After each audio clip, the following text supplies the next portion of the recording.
escuchado de la ley antitapadera? Se trata de una propuesta que se presentó en el Congreso de la Ciudad de México para fortalecer la división de poderes a través de la participación ciudadana. Vamos a hablar de este tema con el diputado Federico Doring y de otras cosas más. Bienvenidos a Punto y Coma. La ley antitapadera es una propuesta presentada por el diputado Federico Doring para garantizar los contrapesos entre el Poder Legislativo y el Ejecutivo local, modificando el procedimiento de designación de los titulares de los órganos de control de la Ciudad de México y las alcaldías para que sean elegidos por la sociedad civil y la oposición. Además, se busca fortalecer la división de poderes a través de la participación ciudadana, así como la oposición en las propuestas para ocupar los cargos de secretaria o secretario de la Contraloría General.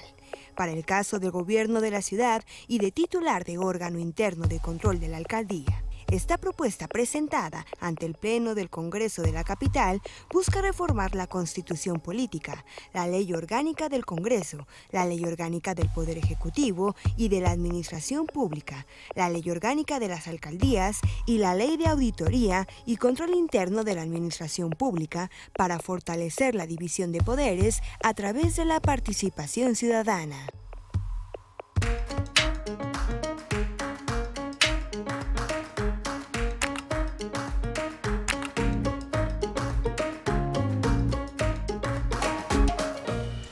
Bienvenidos a Punto y Coma, yo soy Yasmín Jalil y hoy nos acompaña en el estudio el diputado Federico Doring. Bienvenido, Federico, con muchas propuestas, te hemos visto muy activo últimamente. Ahorita vamos a entrar de fondo también a conocer a la persona que hay detrás, porque siempre vienes, siempre platicamos, todo el mundo te conoce, pero quiero entrar en detalles personales e íntimos, ¿se vale? Está bien. Y además me acompaña en el estudio mi compañera Jimena Mejía. Bienvenida, Jimena. ¿Qué tal? Ya es un gusto estar con ustedes. Sin duda es muy importante tu participación, Federico, siendo ya el partido de oposición de la Ciudad de México, y ver todas estas propuestas de contrapeso para pues tener una ciudadanía más clara y un Estado de Derecho que no solamente se esté manifestando por Morena. Pues coincido. Mira, la ciudad tiene una nueva historia, creo que todos la tenemos que construir juntos, no solo Morena, y quedaron cosas muy truncas en la nueva Constitución. Esta ley antitapadera es una de ellas, pero la oportunidad que tiene el nuevo Congreso es de decidir qué tipo de ciudad queremos todos. Lo que está plasmado en la Constitución no está desarrollado como concepto, solo son ideas. Y ahora tenemos esa enorme responsabilidad. Morena ganó y tiene un mandato amplio, pero no todo el mundo votó por Morena y la ciudad necesita ser tan plural y representativa como ha sido. Morena tiene que tener la capacidad de escuchar lo que ofrezca bueno el PAN y otros partidos y hacer de eso lo mejor para la ciudad. Además, yo creo que todos los ciudadanos, una de las cuestiones de las que estamos hartos es de la corrupción. Entonces, cuando uno escucha la palabra antitapadera, la verdad es que siente uno un alivio, ¿no? Como que dice, por fin, no queremos que se tape a nadie, queremos que las cosas sean claras y estén sobre la mesa. ¿En qué consiste esta ley? Mira, básicamente consiste en poner la fiscalización en manos de los ciudadanos y no de los políticos. O sea, es antitapadera porque todos los casos de corrupción, el que quiera saber, siendo yo panista, el que me vayas a decir, los Briviesca cuando Fox, la Estela de la Luz de Calderón, o sea, cualquier caso de corrupción, terminamos con el mal sabor de boca de que el gobierno se hizo tarugo y la Contraloría de ese gobierno decidió que no había nada.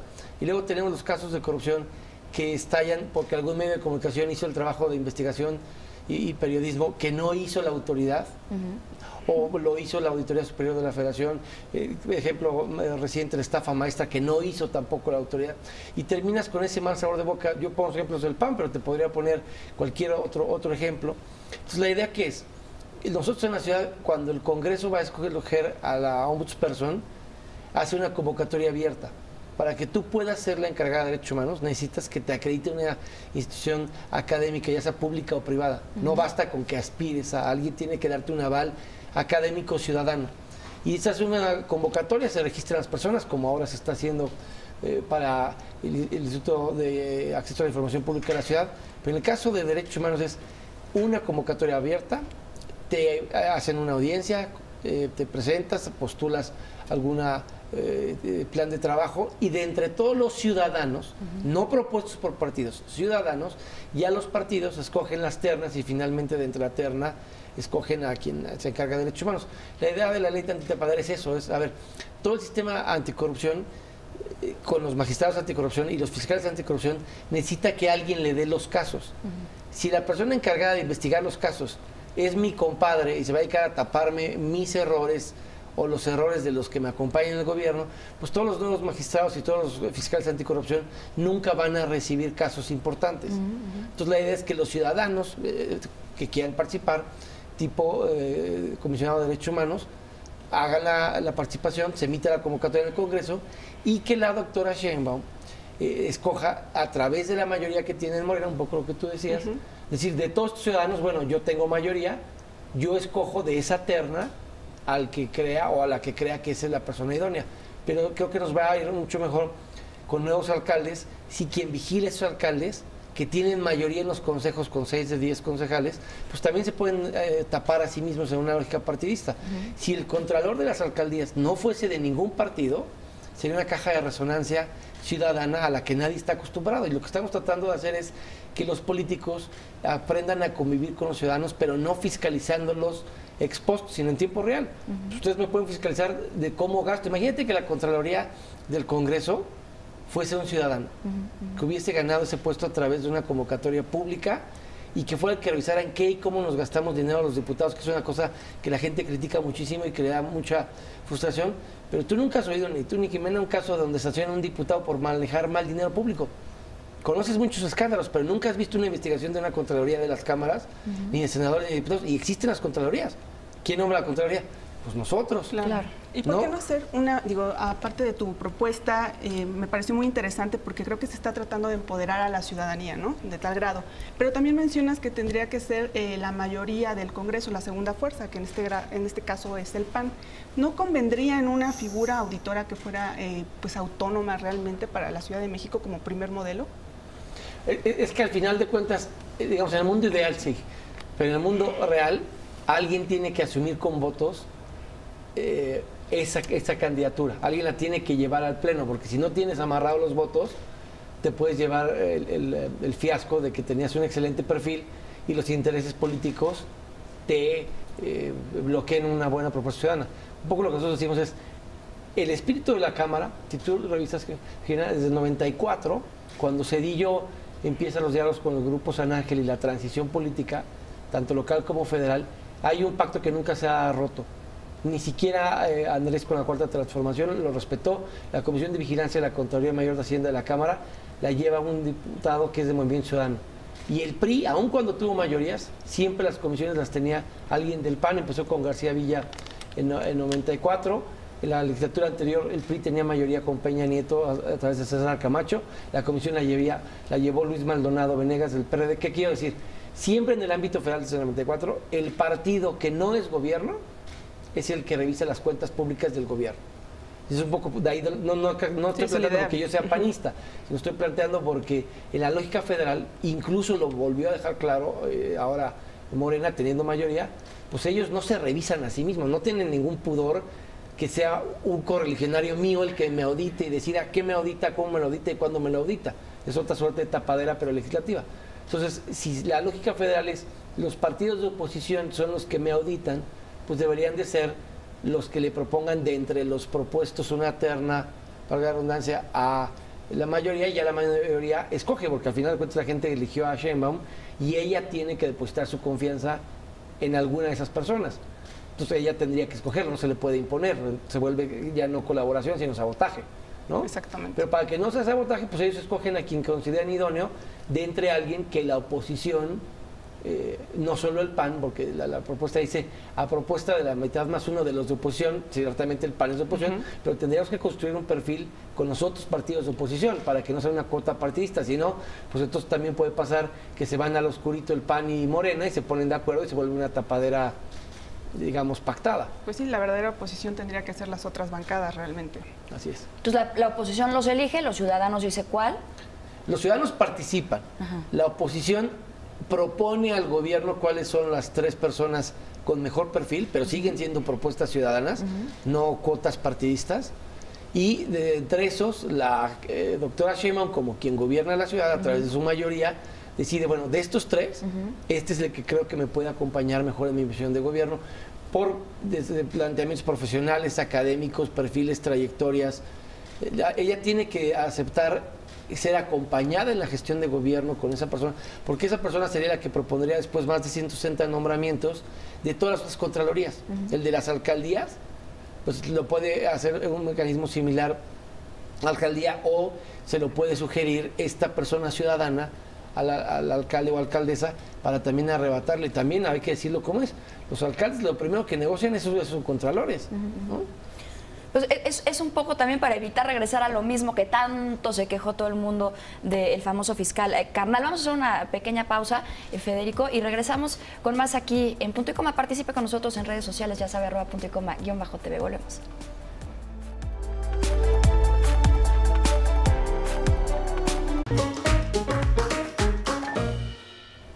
Gracias por continuar en Punto y Coma, y estamos platicando con el diputado Federico Dorin, que nos habla de esta propuesta para transparentar un órgano muy importante en la figura política de la Ciudad de México, que son los contralores. Diputado, cuéntanos qué perfil tendría que tener esta figura, realmente qué currículum, si tiene que ser una persona de la academia, no sé, una persona de algún partido político que sea de alguna manera moral, ¿no? Y ajeno a, bueno, a los intereses del partido en turno aquí en la Ciudad de México, de Morena. Pues idealmente debería no tener ningún nexo partidista para que pudiera cumplir con esa neutralidad, porque si no en la convocatoria sería descalificado por perfiles más ciudadanos. ¿Qué es lo que establece la ley? No para el caso de los contralores, pero lo que establece para, digamos, titulares de Auditoría Superior de la Federación y similares, que sean personas que tengan un título o en Derecho o en Contabilidad, o que tengan experiencia, aunque hayan estudiado otra cosa, en la misión pública de cuando menos 4 o 5 años. Puedes no ser ni contador ni abogado, pero estuviste en el gobierno cuando menos 4 o 5 años y esa experiencia te la reconoce la ley. Ese es un poco el perfil que esperaríamos que tuvieran cualquier ciudadano que aspirara. Podría ser de la academia, podría ser algún ex servidor público no vinculado a partido, alguien que haya trabajado, imagínate, muchos años en la Contraloría Mayor de Hacienda extinta, hoy Auditoría Superior de la Federación, o sea, alguien que haya trabajado y que le guste ese tema, pero que no tiene palanca política y que se puede presentar y decir, tengo estos estudios, tengo esta experiencia profesional, no solo académica, o alguien que esté, digamos, en Transparencia Mexicana o algún investigador connotado de estas materias donde te quieras imaginar, para no venir a hacer comerciales, ¿no? Cualquiera de esos perfiles sería bienvenido. Lo que tiene que demostrar es que conoce la materia y que tiene experiencia, idealmente experiencia práctica y no académica, pero también en muchos casos quienes representan estas funciones la han tenido básicamente académica. El actual encargado de la Auditoría Superior de la Ciudad de México es abogado, y su única experiencia administrativa previa es que había sido el fiscal para atención de delitos contra periodistas en la época de Fox, ¿no? Y con esa experiencia, digamos, de fiscalización y de abogado, no tenía experiencia concreta como alguien que auditaba cuentas públicas. Y pues tienes el otro ejemplo, ¿no? El de David Colmenares, el actual auditor superior de la Federación, que sí tiene experiencia, pasó por Hacienda, pasó por la Contraloría Mayor de Hacienda, tiene un perfil mucho más robusto en términos de experiencia de cuentas públicas. Pero pues, si tú preguntas con qué perfil se nombra a un contralor, pues del amigo. A ver, Vigilio venía de ser representante ante el INE, y de ahí pasó a ser el que se encargaba de prevenir la corrupción en el gobierno federal actual. Es decir, en términos de legislación, todo se puede mejorar, porque el criterio hoy día es muy laxo para el gobierno, casi inexistente. No tienes ni que tener estudios. Para tener cargos en el gobierno, en un gabinete, no tienes que tener estudios. En algunos casos es específico, pero tú puedes ser Contralor General de la ciudad o secretario de la Contraloría de la Federación sin tener un cargo académico. Y además, digo, normalmente se elige a gente que conoces porque es en la gente que tú confías. Sin embargo, me gusta este tema de, pues el que nada debe, nada teme, ¿no? ¿Cómo está jalando esta ley? ¿Qué respuesta ha tenido? En corto, buena respuesta. En público te dicen legisladores de Morena que tienen que tocar base, pero yo te diría que hay dos visiones. Hay legisladores de Morena que sí quieren hacer cosas distintas y que dicen, esto es una oportunidad de mostrar que somos mejores, de esto que ellos denominaron la mafia en el poder, y están buscando ejemplos concretos para demostrar que sí quieren hacer cosas de manera distinta. Y hay quienes están ahora más preocupados por mantener el status quo y decir, pues ¿para qué le movemos, no? Si ya ganamos con estas condiciones, ¿para qué le movemos? También todos sabemos, no lo vengo aquí a decir con afán peyorativo, Morena ha tenido un momento difícil en el Congreso de la Ciudad para renovar su coordinación, y han tenido un par de semanas, por decirlo menos, volátiles, y eso complica construir acuerdos, porque si no sabías quién iba a ser, quién sucedería en Ernestina Godoy, te complicaba el diálogo de saber con quién podías definir una postura política de Morena como mayoría respecto de este tema y de cualquier otro. Si tú ves el Congreso de la Ciudad, estuvo un poco varado estas últimas 2 semanas por esa renovación de la coordinación ante la salida de Ernestina para ser nuestra próxima fiscal aquí en la Ciudad de México. Pues sin duda tiene un gran trabajo el PAN, son la segunda fuerza en el Congreso local, pero de los 11 diputados que son, 9 son pluris, ¿no? Creo que tienen un largo trabajo para que la ciudadanía pues los vuelva a ubicar como un partido de oposición, un partido con buenas propuestas realmente. El PAN tiene ese enorme reto. A ver, el PAN tiene la segunda posición, como tú bien dices, pero me parece que el PAN no tiene ya reconocida por todos que es la verdadera opción de oposición en la ciudad. Me parece que es más, para ser muy sincero, un asunto del colapso del PRI, del cual se ha beneficiado el PAN como una opción, porque el PRD también sufrió un detrimento importante, y el PAN tiene que demostrar que puede ser esa opción que fue en la década de los 90 de oposición y de alternativa de gobierno. Si nuestros gobiernos no son buenos gobiernos, si nuestros gobiernos tienen las mismas fallas que tienen los gobiernos de Morena, como nos pasó con algunos gobiernos anteriormente aquí en la ciudad, donde nuestros gobiernos eran igual de desprestigiados o igual de mal vistos que las administraciones del PRD y o Morena, costaba mucho trabajo. Te la cambio, Jimena. A ver, dime una cosa que haya diferenciado a un gobierno del PAN los últimos 3 años en la ciudad, que tú digas, esto de los panistas era notoriamente mejor y distinto a lo que hacía Morena en estas 5 delegaciones o lo que hacía el PRD en las demás. Quizás nada más un poco la ideología partidista, ¿no? Las cuestiones de derechos humanos que hay aquí en la Ciudad de México, que tal vez no son muy cercanas al partido, a los ideales, ¿no? Únicamente. Pero como gobiernos, si bien esa es una percepción, porque el PAN tiene una visión de derechos humanos, digamos, no tan progresista, sino de otra índole, aunque hemos votado cosas a favor que la gente no reconoce como ventaja al PAN. Te pongo un ejemplo, yo cuando fui senador votamos la reforma del artículo 1 que garantiza que no haya discriminación de nadie en nuestro país, incluso por preferencia sexual. Es una cosa que votamos a favor los panistas y pareciera que no la votamos nunca a favor, pero hago mío lo que tú dices. Pero, ¿qué hizo Miguel Hidalgo? Publicitaba las manifestaciones de obra, es decir, anunciaba en internet cuando alguien pedía una nueva obra para que tú como vecina te enteraras, supieras qué iban a construir ahí, y si creías que eso era ilegal, tuvieras la información en redes sociales para ir a checar el caso a la alcaldía. Claro. Solo lo hizo un gobierno del PAN. ¿Quién lo sabía? Y muy pocos de esa delegación, porque fue en Miguel Hidalgo, no pasó en Benito Juárez, solo pasaba en Miguel Hidalgo. Ahora eso ya se volvió ley. Te pregunto, ¿lo están haciendo los alcaldes? No. Entonces los ciudadanos saben qué se está construyendo en la ciudad, quién lo está construyendo, hasta cuántos pisos, qué va a construir, no. Te enteras cuando ya ves el ladrillo que está creciendo. Claro. ¿No? Entonces, esas cosas que el PAN no hizo bien, no comunicó bien, pues es un reto enorme que tenemos para contrastarnos. La única forma que yo puedo aspirar a que la gente vuelva a confiar en mí es que vea que sí soy distinto en los hechos y no nada más en los discursos. Sin duda el ejercicio de transparencia va a ser vital, ¿no? Para recuperar ese voto de castigo y pues bueno, algunos que ya están desencantados, ¿no? Con estas primeras propuestas del partido en turno, pues veremos a partir de las iniciativas y los trabajos que hagan en el Congreso del Partido Acción Nacional. Pero vamos a un corte, regresen para conocer más de las propuestas del diputado Federico Dorin.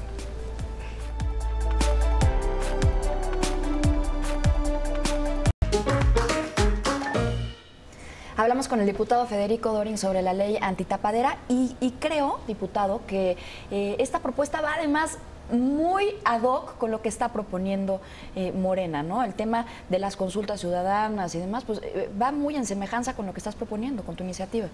Pues yo eso mismo pienso, ya hay que ver cómo lo ven ellos, pero en la medida que el pueblo es sabio y se le consultan decisiones de gobierno, el pueblo debería de acompañar también la fiscalización. Coincido contigo, hay que ver cómo lo ven ellos, pero nadie podría, desde un discurso de Morena, regatearle al ciudadano su capacidad para fiscalizar. Y mejor que los políticos. Los políticos, en muchos casos, no recibimos el beneficio de duda, y la ciudadanía sí. En este concreto caso, si lo ponemos en manos de ciudadanos, nadie va a culpar. Ahora que, por ejemplo, el presidente ha dicho que no va a tener consignas políticas, que no va a perseguir políticamente a alguien por casos de corrupción para que no se perciba como una venganza, pues si la Procuración de Justicia y la investigación de la corrupción estuviera en manos de ciudadanos, pues menos habría, digamos, la duda de que es una venganza política, como se podría decir en algunos casos de gobernadores, que su oferta política es si votas por mí voy a meter a la cárcel al anterior, pues sí se percibe como una consigna política. Pero si quien hace la investigación son ciudadanos, los mismos que Andrés dicen que si decidimos los mexicanos que investiga a los expresidentes corruptos, los investigará o no, pues que mejor que fueran los ciudadanos los que los investigaran ellos mismos y determinaran si el presidente, el que sea o cualquier político, tiene algo que responder a la opinión pública y a las leyes de este país. Claro, y si no para atrás, para adelante, como se ha dicho, estar viendo cuando vemos estos gastos estratosféricos de algunos diputados en donde no se sabe hacia dónde van, ¿no? Decían que si compraban muñecas, que si compraban cosas para los nietos y demás, pues que haya un ciudadano que esté checando cómo se están gastando nuestros impuestos, ¿no? Exactamente, las políticas populistas realmente van a funcionar para la Ciudad de México, Federico. ¿Realmente crees que sean necesarias o cuáles son los cambios que tiene que haber y las políticas que se deben implementar para esta administración? Yo creo que esta administración tiene el enorme reto de poner orden en materia de desarrollo urbano. Ahí ha habido un caos donde el gobierno es a todas luces inexistente. El mecanismo hoy día permite que cada quien construya como le dé la gana. El ciudadano está muy frustrado porque la autoridad es una suerte de fraude democrático. Tú votas por un alcalde y cuando vas a la alcaldía a que te responda, se la pasa echándole la pelotita a otras instancias por las que no votaste. Terminas yendo a ver al INVEA o yendo a ver a gente en CEDUBI que no votaste y con la que no tienes ningún compromiso y que no te va a responder. Creo que tiene que cambiar, pero el mayor reto que tiene, me parece en términos generales, la doctora Sheinbaum es cómo aprovechar este mismo tema, la nueva Constitución, para que se note el cambio en el gobierno. Ella va a tener más facultades que las que tuvo jamás nadie. Va a poder nombrar al secretario de Seguridad Pública sin que lo tenga que pasar por la presidencia, a la procuradora, va a manejar la ciudad con un margen que nunca nadie ha tenido y es el mismo reto que tienen los alcaldes. Los alcaldes tendrán que demostrar que sí saben hacer cosas nuevas y distintas porque tienen más facultades y más dinero que los anteriores. Si no se nota el cambio, si todo el mundo nos gobierna sin que se perciba que tienen más dinero, más facultades, porque aparte van a tener más dinero también. Los alcaldes, la Constitución establece en el artículo 55 un fondo de fortalecimiento de las alcaldías para separar parte del impuesto predial y otros aprovechamientos. Si no se nota el cambio va a ser una gran excepción, pero tienen todas las herramientas que la ciudad nunca tuvo anteriormente para dar más y mejores resultados. Ella ha hecho un gabinete que cuando lo veo a distancia, lo veo con gente muy preparada, con conocimientos, sin experiencia política y administrativa en muchos casos, algunos sí, pero no todos, y habrá que darles pues, el beneficio de la duda en algunos meses de curva de aprendizaje. No es lo mismo conocer un tema desde la sociedad civil o desde la academia que tener que verlo plasmado en política pública, tener que desarrollarlo y tener que concertarlo con todo el resto de actores. Van a tener que coordinarse con el gobierno federal en muchos temas, son del mismo partido, no tendrán pretexto, también eso se tiene que reflejar en la ciudad. Siempre, desde el 97, el partido que gobernaba la ciudad no gobernaba el país, para bien o para mal. A veces y su puesto ya se acabó, entonces no va a haber ningún pretexto para que no haya coordinación en seguridad pública, para que no haya coordinación en materia de recursos presupuestales, para que no haya coordinación en materia medioambiental. Este caos, por ejemplo, hoy no circula Sabatinos, claro, donde solo la ciudad dejábamos circular y el resto de los estados hacían tarugos y no había una política del gobierno federal de acompañamiento. Ese tipo de cosas se tienen que reflejar en un cambio, porque el gobierno federal y el gobierno local son del mismo partido y la relación entre Sheinbaum y Andrés es magnífica. Ni siquiera va a ser un asunto como el de Monreal y las tasas de interés bancarias con el gobierno de la República. Traes otra propuesta, diputado, sobre los grupos parlamentarios y hacer valer sus derechos. Cuéntanos esta. Mira, ciertamente, yo lo que digo es, el presidente de la República tiene una cosa que se llama iniciativa preferente y la aprobamos hace muchos años para que la oposición no te ande bloqueando. Si tú como presidente quieres sacar adelante un tema, la oposición te lo puede votar en contra, pero cuando menos el que lo tenga que votar en contra exhibe la mezquindad de la oposición. Y eso surgió después de muchos años donde los gobiernos desde Zedillo, cuando en 97 perdieron la mayoría. Esa figura existe en la Constitución. La doctora Sheinbaum tiene iniciativa preferente y que obliga a que lo que mande lo tenemos que discutir en un sentido o en otro ese mismo periodo y votar en un plazo determinado de días. Irónicamente, yo no tengo esa facultad. Los diputados no tienen manera de decir, este es un tema prioritario para el PAN y por encima de todos los demás, este se va a discutir, ya sea para aprobarse o desecharse. Ejemplo, más allá de los partidos, te pongo concretos. La lucha de quienes querían legalizar la marihuana para consumo lúdico.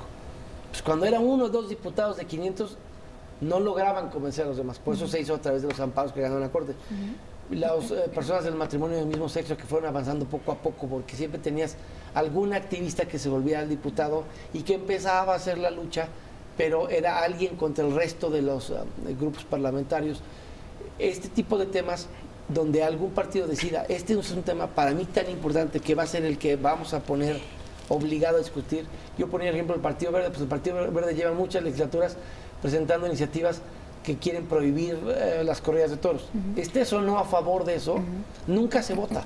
O sea, estás en un modelo donde alguien cree algo, lo propone, los demás para no pagar el costo político de decirle que no o de decirle que sí, cobardemente nunca se debate y se muere en comisiones, como de inanición legislativa. Entonces la iniciativa preferente para los legisladores sería la posibilidad, no de que se aprueben, pero de que cuando menos yo garantice que si tengo un tema y es polémico, los demás no le quieren entrar por consideraciones políticas, pues al diablo, van a tener que discutirlo un día y fijar una postura pública de cara a la opinión, y asumir su voto y razonarlo.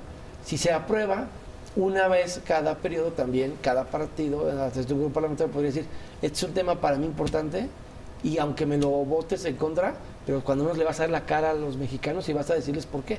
Eso no pasaba. Ha habido 4 iniciativas preferentes, 2 de Calderón, 2 de Peña. Una de Calderón fue la ley de contabilidad gubernamental, después de los créditos de Coahuila apócrifos, para que no volviera a pasar. El PRI evidentemente la votó a favor.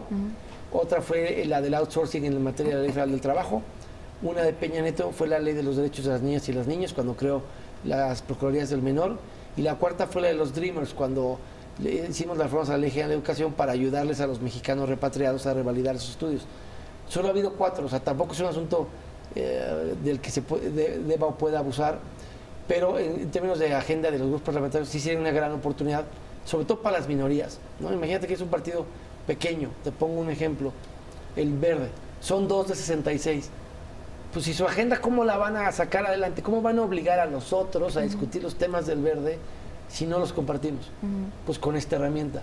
Hay una acción parlamentaria de encuentro social, pues también es un partido pequeño en representación, que su agenda puede ser muy importante. Cuando fuimos diputados federales la pasada legislatura, el tema más importante para ellos era la objeción de conciencia en la Ley General de Salud, ¿no?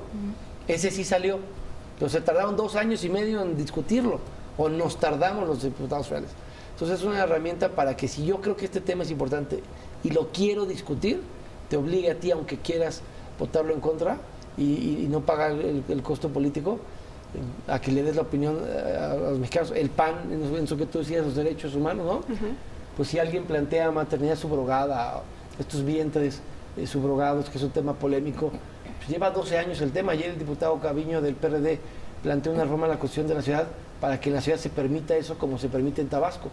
Solo en Tabasco tú puedes ir legalmente a una clínica donde te ofrece con certeza en el Código Civil que una mujer, suena muy feo, pero te rente un vientre a través de un contrato para maternidad subrogada. No suena feo, pues es una realidad. Es una realidad que ayuda a muchas mujeres que no pueden tener hijos. Pero te da la certeza jurídica de que ese niño sí va a ser tuyo, que cuando tú lo registras ya es tuyo, que luego ella no se puede arrepentir y arrebatarte. Claro. Eso solo existe en Tabasco, pero volvemos al mismo, solo pasa en Tabasco, no pasa a nivel nacional, no pasa en ningún otro estado.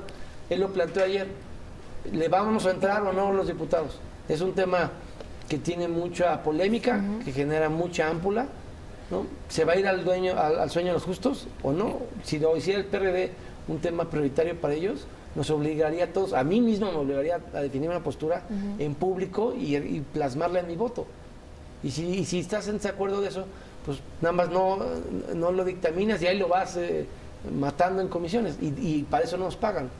O sea, la gente nos paga a nosotros para representarse y tomar decisiones, no para andarnos evadiendo. Claro, y para hacer nuestra voz también, ¿no? Porque son problemáticas que tienen los ciudadanos. Y si yo voto bien, querrás volver a votar por mí porque te sentiste representada, y si voto distinto a lo que tú piensas, dices, pues no vuelvo a votar por este no me está representando. Pero si no me ves votar temas polémicos, ¿cómo vas a valorar?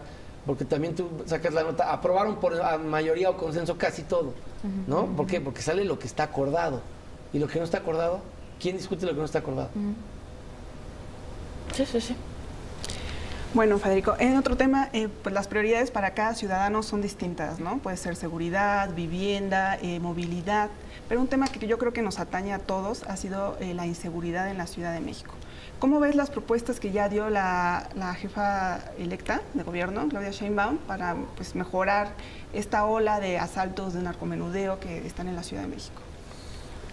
Mira, las veo con cierta reserva. De hecho, creo que todo lo que ella está plasmando, cuando te pone un gran nombramiento de alguien que tiene mucha presencia académica y de conocimiento en alguna materia, no lo podemos decir en materia de Secretaría de Seguridad Pública. O sea, la experiencia de la propuesta que ella tiene es alguien que sí conoce el tema, pero que no ha despachado más que de oficialía mayor en la Secretaría de Seguridad Pública. Y ser oficial mayor de la Secretaría de Seguridad Pública no implica que sepas de seguridad pública, no implica que sepas de prevención del delito, y me parece que el gran problema que tiene la ciudad es, y el nivel nacional, gastamos una cantidad enorme de dinero en modernización tecnológica para seguridad pública. El ejemplo que podríamos serían las cámaras de vigilancia, y si tú comparas cómo manejó la ciudad el caso del Bar Heaven, con las cámaras instaladas con cientos de millones de pesos de inversión, y que ni siquiera sabían las placas y la identidad de los que habían cometido ese delito en el Bar Heaven, no los pueden ubicar. ¿Cómo descubrimos a los autores del asesinato del Bar Heaven? Pues porque alguien en el Estado de México dijo, oigan, aquí están viniendo a botar cuerpos en un rancho, y de chiripa por el Estado de México dimos con los autores materiales y los cuerpos desaparecidos del Bar Heaven. ¿A qué quiero llegar? Creo que yo esperaba de ella una propuesta mucho más enfocada en la modernización tecnológica, en aprovechar las nuevas tecnologías para desde una plataforma de ciudad podernos cuidar todos. ¿Qué te dice el director del C5, el que maneja las cámaras de la ciudad? Tengo esta infraestructura, pero como no hay una ley que me ayuda, ni una política pública que me obligue a que los circuitos cerrados de televisión de las empresas se coordinen conmigo, yo solo te cuido en la calle. Todo lo que pasa adentro no me puedo enterar si te están asaltando, como pasó en las joyerías de Santa Fe en diciembre del año pasado. Si están asaltando, no voy a decir la marca de esos relojes, pero si está pasando algo ahí, el gobierno no lo puede saber, porque el circuito cerrado de televisión de esa joyería no permite, por el sigilo de los clientes y cuestiones que conocemos, el acceso. Ese tipo de cosas yo pensé que iban a cambiar. Yo pensé que íbamos a tener una propuesta novedosa de alguien que iba a saber aprovechar la tecnología, y que el dinero que invertimos en eso rindiera más y mejores frutos, y no lo vi. Vi como más de lo mismo. En este sentido de tu propuesta de la transparencia, de la confianza a las instituciones, pues los policías, una de las propuestas de la jefa de gobierno es aumentarles el sueldo. ¿Con eso basta, con una policía en la que pues mucha ciudadanía no cree, que en casos como el Heaven, ¿no?, se descubrió que había pues policías infiltrados en esta operación? ¿Cómo podría funcionar en la Ciudad de México otro modelo? Yo creo que les tiene que subir el sueldo, el Congreso sí, pero les tiene que dar otro tipo de cosas. Lo que hace cuando platicas con los policías que sean más corrompibles que un militar es la seguridad social. Si tú piensas en alguien del Armado, del Ejército, tiene la educación gratuita para sus hijos, la vivienda garantizada, todo el tipo de seguridad social, los créditos, no solo del Fobiste, sino de salud, y los policías no tienen eso. Si tú eres la esposa de un policía, ni siquiera tienes un trato preferente en el INVI para que te dé vivienda de interés social a la ciudad. O sea, la ciudad debería de reconocer todo el blindaje social, porque aunque les pagues más, no es suficiente. Tienen que tener algo que perder, ¿no? Claro. Y en la medida en la que los marinos y los soldados saben que corromperse les quita todo eso a su familia, es lo que ha evitado que los permen tanto como a las policías municipales o estatales. Yo creo que hay que subir el sueldo, sí. Yo creo que hay que darles un trato preferencial para que tengan acceso a vivienda de interés social. O sea, de la que tiene el gobierno de la ciudad debería de ver porque nuestros policías tengan vivienda donde nos cuidan. Algún pequeño, claro. no lo tengo que inventar yo. En Nueva York así pasa. El gobierno de Nueva York tiene 3 o 4 profesiones de servidores públicos que considera que es muy importante que tengan ese blindaje y que vivan ahí, para que no tengan que estarse desplazando, digamos, a las afueras de la zona de Nueva York, y les da algún trato preferencial para que no sean víctimas del mercado y de lo caro que es vivir en Nueva York. ¿A quién se lo da? Se los da a los policías, se los da a enfermeros, enfermeras, médicos y bomberos. O sea, si tú tienes esas 4 profesiones que la ciudad reconoce son importantes para todos, exactamente, ¿no? Yo te ayudo más fácilmente a tener vivienda, y te ayudo más fácilmente a que te bajo el predial para que puedas vivir aquí, porque tu labor profesional la reconozco como importante para todos. Esto es una ciudad, no pasa y a los policías no se les paga bien, pero tampoco se les da un trato más amigable para que sientan que la ciudad les reconoce el esfuerzo que hacen por cuidarlos a todos. Sin duda hay que hacer mucho trabajo para reconocer esta figura, ¿no? Que tiene una gran responsabilidad, que es salvaguardar a los capitalinos. Pero bueno, vamos a un corte y regresamos charlando porque está muy buena la charla y vamos a hablar sobre el Partido Acción Nacional.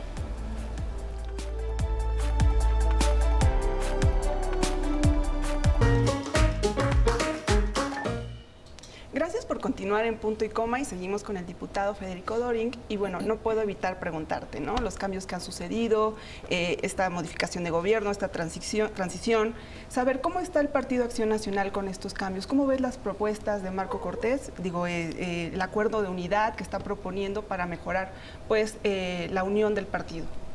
Yo creo que Marco diagnosticó bien que le dolía al PAN. Y al PAN le dolían los abusos de quienes lo habían dirigido. No es una crisis de ahora, es una crisis vieja, que hay que decirlo con toda realidad. La ruptura del PAN viene desde que Felipe Calderón fue presidente. Y cuando Felipe fue presidente ejerció un liderazgo tan fuerte. A ver, recordemos que Germán Martínez y César Nava fueron los dirigentes que salieron desde la oficina de Los Pinos, ¿no? Desde ahí se empezó a menguar la democracia panista. Y después, pendularmente, ante esas imposiciones, la militancia exigió democracia y combatió las designaciones, y a través de subterfugios jurídicos, pues lo hizo Ricardo Anaya y lo hizo Gustavo Madero, volvieron a las designaciones, y eso dañó la vida interna. ¿Qué es lo que creo que es muy bueno del acuerdo que encabeza Marco? Uno, que Marco no tiene el poder total del partido. O sea, a diferencia de lo que pasó con Madero, que tenía tal control que pudo marginar a Margarita Zavala hasta de ser diputada federal en 2015, cuando le quitaron la pluri por razones mezquinas. Ese mismo margen lo tuvo Ricardo Anaya, donde tenía todo el control del partido y podía soslayar y minimizar a cualquiera. Marco no lo tiene. El que tenga un acuerdo con los gobernadores le da un contrapeso donde a todos nos da la tranquilidad que las decisiones sí se van a hablar y sí las tienen que construir. Antes era más una séquito que acompañaba a las dirigencias que una verdadera instancia partidista. La propuesta de Marco aparte reconoce los derechos de minorías. Hoy día quien gane en el PAN, aunque gane con el 50% más de los votos, se queda el 100% de todas las posiciones. Él comprometió una reforma de estatutos para que el que gane no gane todo y que siempre la otra opción política tenga espacios garantizados en todo, en lo municipal, en lo estatal, en lo nacional. Eso le va a dar mejor gobernabilidad al partido, y Marco tiene mucha sensibilidad porque fue un coordinador muy cercano a los diputados federales. Yo estaba en la vicecoordinación con él y mi función era más legislativa que de contacto con legisladores, pero te dicen los que fuimos diputados con Marco, es por mucho el coordinador legislativo más cercano que ha habido en décadas en San Lázaro. Conoce muy bien al partido, empezó desde dirigente juvenil y está haciendo, lo vivió en carne propia. Él vivió el modo de hacer política de Ricardo Anaya cuando le dieron espacios en la lista al Senado que le correspondían a él y que él le dio un lugar que no merecía y que no le permitió ser senador. Entonces él sabe que vivió en carne propia los abusos de un poder absoluto y que acotar ese poder es lo que necesita el partido para unirse, para que no estemos litigando todo en tribunales unos contra otros y para que podamos presentar una oposición más sólida contra Andrés Manuel. Y es justamente lo que vimos en las elecciones, ¿no? Creo que los resultados dejaron claro esta división del partido, esta falta de compatibilidad, de apoyo unos con otros. Tú que estás dentro, ¿cómo lo ves? ¿Sí están en estas vías de unidad? ¿Les cayó el 20 con lo que sucedió en las elecciones? Sí, cayó el 20 y la reforma que va a plantear Marco lo va a materializar. ¿Qué pasó? Hay un grupo de personas, digamos, que controlan el padrón porque son los que han afiliado históricamente y que son quienes, cuando la elección de la dirigencia se vuelve solo a través de militantes, en vez de que empoderen al militante, irónicamente terminaron empoderando a esos caciques, porque esos caciques son los que controlan los padrones. No es como que los militantes participaban todos de manera libre y voluntaria, sí existía la línea política.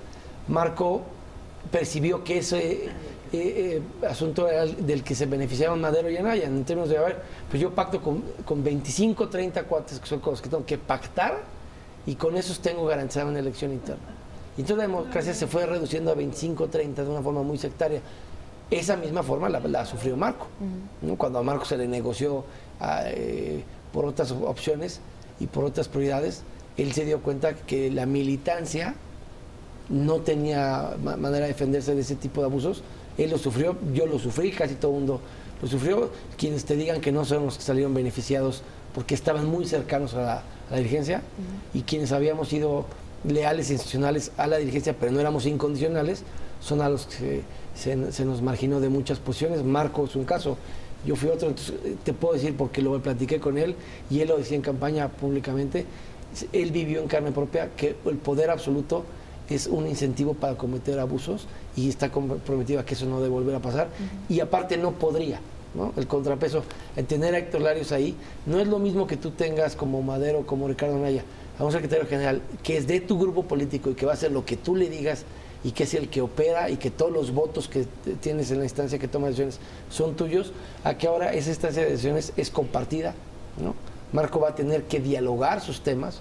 Recuerda, ya es como era la relación entre Anaya y los gobernadores.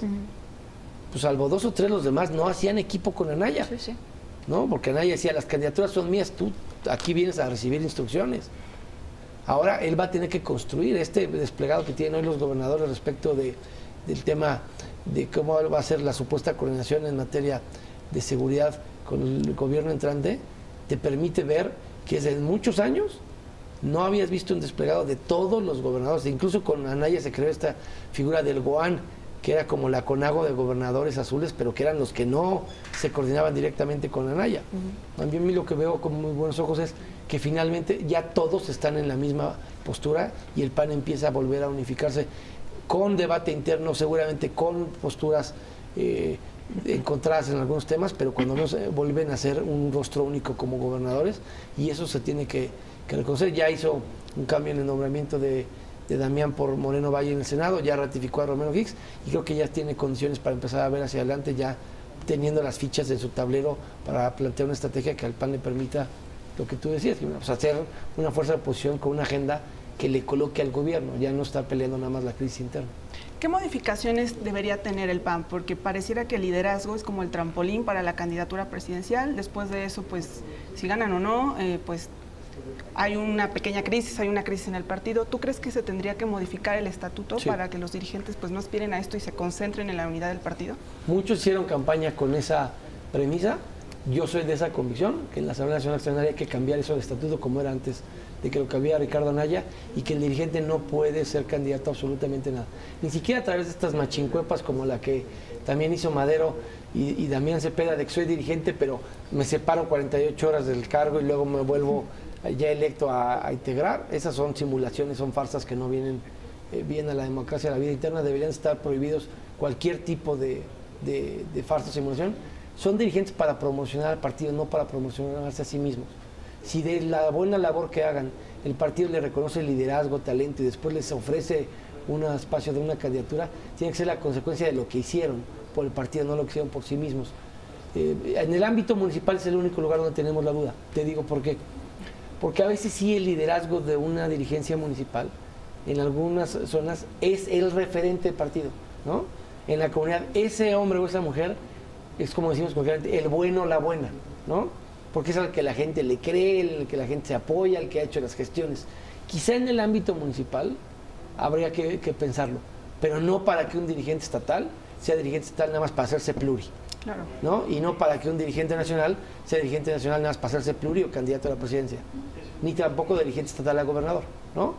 Si es un bien colectivo más grande que el municipio, donde a veces sí el liderazgo es unipersonal, es la única caso donde yo creo que habría que revisarlo. Claro. Si en una encuesta te sale que Yasmín Jalil es por mucho la mejor candidata municipal, porque es la que conoce y quiere la gente, adelante. Pero siempre para gobernador y para presidente vas a tener encuestas con muchas opciones, y podría ser un caso de excepción la visión municipal del estatal y nacional. Y hablando de los pluris y de este castigo que decimos que dio la ciudadanía a algunos partidos, no al PAN, a todos los demás, quien ganó y quien les dieron un voto de confianza realmente se ve como un auténtico triunfo. Tú fuiste uno de ellos y me imagino que traes metas muy claras, retos muy importantes. Platícanos un poco de esto.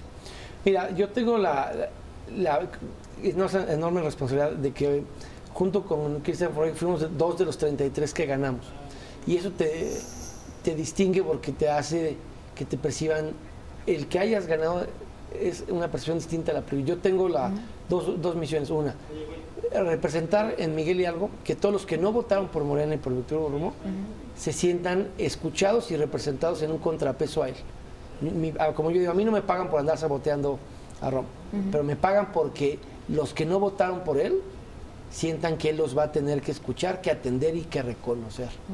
Y yo tener que encontrar con él, como lo he venido encontrando en términos de la moratoria urbana que yo planteé y que él coincidió cuando suspendimos de común acuerdo, él como delegado y yo con un punto de acuerdo que lo proponía para que lo hiciera, nuevas construcciones. Estamos revisando en Miguel Hidalgo qué se ha construido y cómo se ha construido para que no parezca que hay construcciones que no se van a detener y que la corrupción puede campear y galopear en Miguel Hidalgo.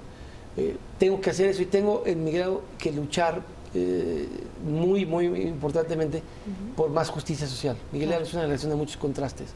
Lo que me pide la gente de unas colonias contrastes es completamente distinto. Soy un diputado que va a ser un enorme gestor con el gobierno de la ciudad.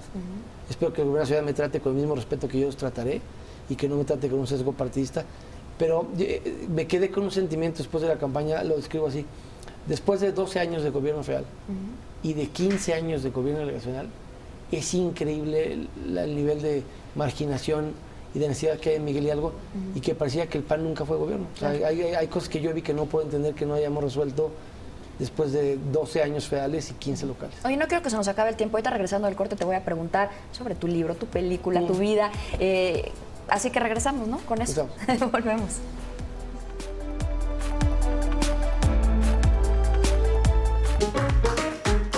Se nos acaba el tiempo rápido. Tu libro. Bueno, mi libro y autor Tom Clancy ya murió, ando buscando con qué reemplazarlo. ¿Tu película? Filadelfia. Familia. Mis hijas. México. Mi pasión. Con esto me tengo que despedir. Tienes que regresar porque hay muchas cosas que yo quería platicar del dinosaurio azul y muchas felicidades porque, como ya decimos, fue un triunfo, ¿no? Fue un triunfo. Estas elecciones para ti.